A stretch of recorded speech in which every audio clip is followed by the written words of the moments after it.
Urdu story مین videos دیکھنے والوں کو پیار بھرا سلام۔ عامر ہمیشہ اپنی والدہ کی نصیحت ایک کان سے سن کر دوسرے کان سے نکال دیتا تھا۔ سب گھر والے اس کی اس عادت سے بہت تنگ تھے۔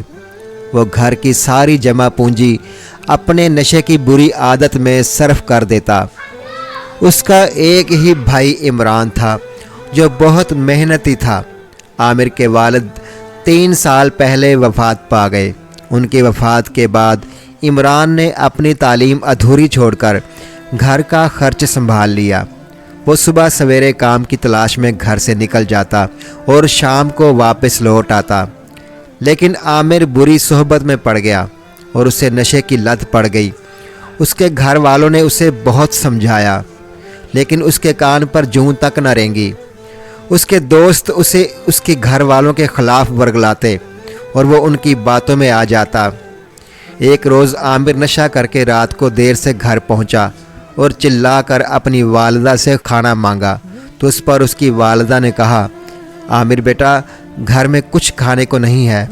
یہ سن کر عامر طیش میں آ گیا کیونکہ اسے بہت زیادہ بھوک لگ رہی تھی اور چلا کر اپنی والدہ کو برا بھلا کہنے لگا۔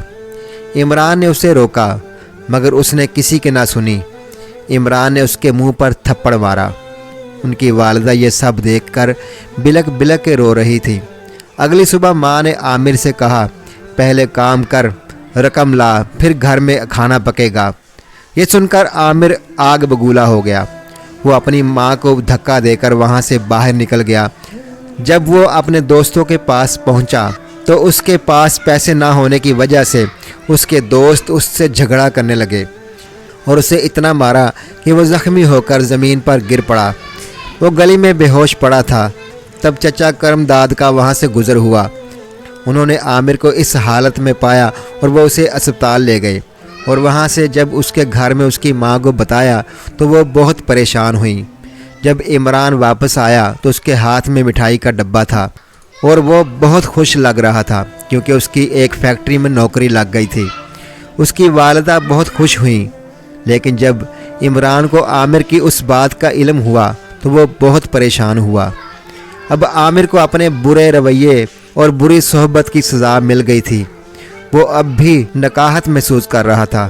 اس نے اپنی والدہ سے اپنے برے رویے اور بری صحبت کی معافی مانگی تو اس کی والدہ نے اسے معاف کر دیا۔ کچھ دن بعد عامر نے ایک سرکاری اسکول میں داخلہ لے لیا۔ اب عامر دل لگا کر پڑھائی کرنے لگا۔ وقت کے ساتھ ساتھ ان کے گھریلو حالات اچھے ہو گئے۔